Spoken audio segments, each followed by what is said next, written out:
Es momento de la entrevista. Me encuentro con el CEO de la encuestadora Imasolu y analista político Enzo Helguera. ¿Cómo está? Muy buenos días. Para conversar acerca del juicio y antejuicio político, el riesgo de aplicar el juicio y antejuicio político a las autoridades electorales. Muy buenos días. Bien, en realidad es un riesgo y complica toda la situación del equilibrio político y además institucional y por ende democrático de todas nuestras organizaciones, de todas nuestras instituciones, porque apunta a que tras las elecciones el Parlamento, agrupado con los partidos políticos o con el partido político que, por ejemplo, perdió las elecciones presidenciales, pueda luego tener un acto de venganza contra las autoridades electorales. Puede agruparse con otras fuerzas políticas dentro del Parlamento que se vieron, por ejemplo, denunciadas y por una acción de justicia electoral fueron retirados de la contienda. Entonces puedes recoger una mayoría inconforme que suele quedar después de las elecciones, porque muchas veces la gran mayoría de políticos son malos perdedores y tenemos experiencia democrática, constitucional y que por supuesto ha costado que el país cambie a diferentes presidentes de manera muy reiterativa con justamente esta finalidad política. Entonces, obviamente, siempre hay ese descontento y lamentablemente influenciar, interferir en el trabajo del Jurado Nacional de Elecciones y más por causas que son, digamos, que tienen el carácter imaginario para justificar el perder unas elecciones y sobre todo hay una especie de plataforma, digamos, nacional e internacional en donde cuando tú consideras que ha habido un fraude electoral o que ha habido alguna medida incorrecta, digamos, de una institución electoral, pues hay diferentes instancias en donde tú puedes ir y evidenciar, ¿no? En el caso que sistemáticamente un jurado especial o nacional de elecciones intervenga. Claro, como ha sucedido ya en el caso de la Uniore, ¿no? Por ejemplo, que ha certificado las últimas elecciones y ha hecho que han sido elecciones transparentes. Ahora, vamos a tomar en cuenta también que en algunos casos en el Congreso de la República hay una mayoría en una bancada, como ya ha sucedido anteriormente, ¿no? Entonces ellos quizás podrían tomar venganza en acción a los que están tomando respuesta el Jurado Nacional de Elecciones.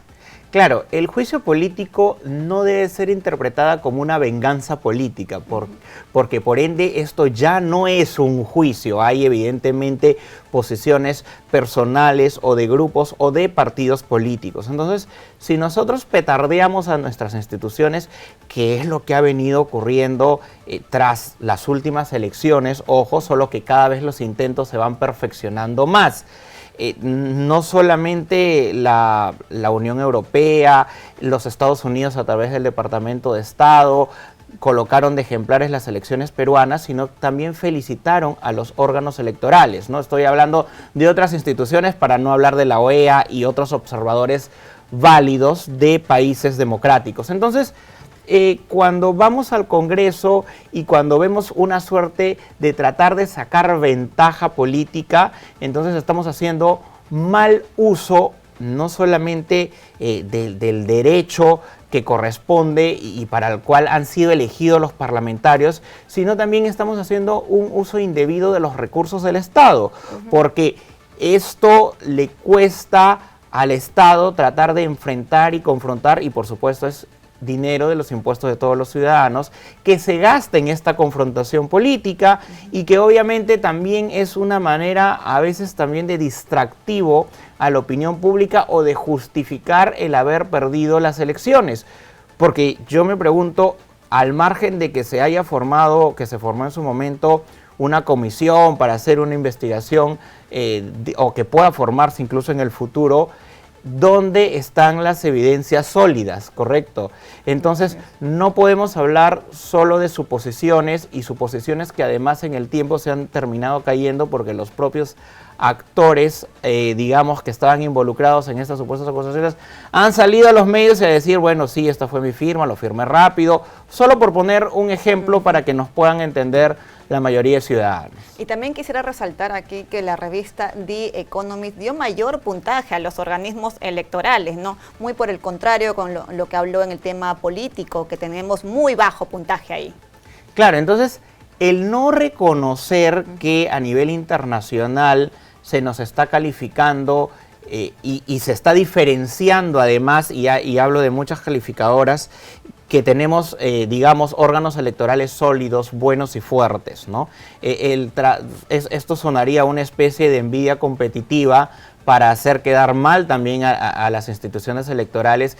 Y lo peor, que estaríamos hablando de una frase que se decía en antaño, que el peor enemigo de un peruano es otro peruano, ¿no?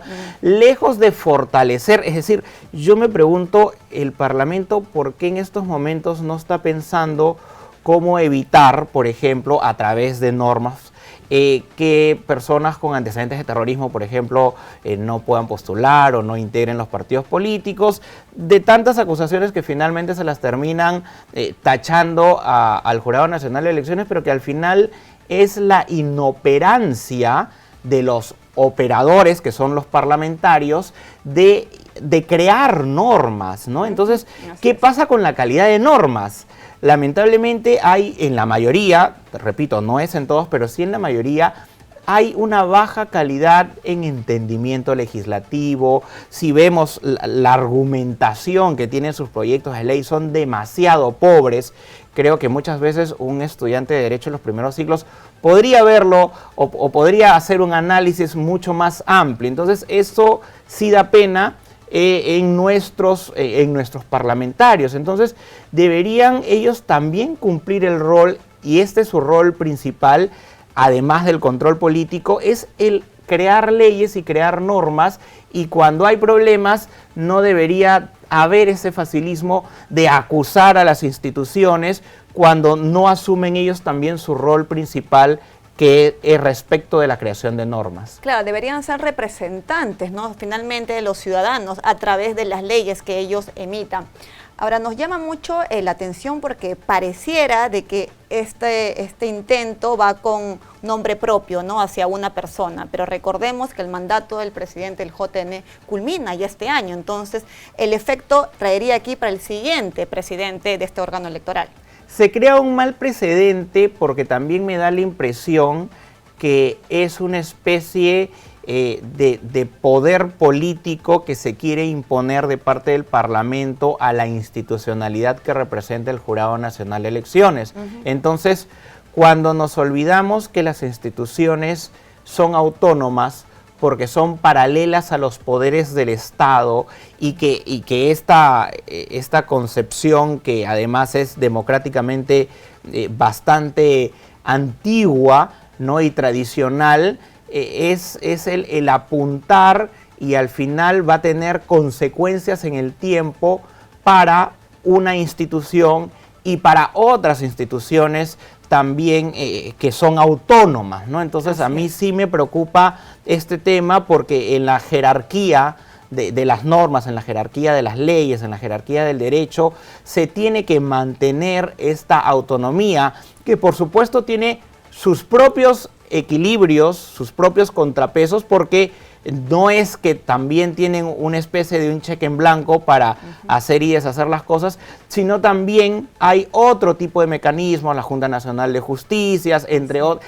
que se encargan justamente de ver alguna situación incorrecta que se pueda dar a instancias que genere un Jurado Nacional de Justicia en el Jurado Nacional de Elecciones u otros órganos electorales. Entonces, no es que no haya tampoco un control, y por supuesto que también está el debido proceso de cómo se realizan las situaciones del derecho.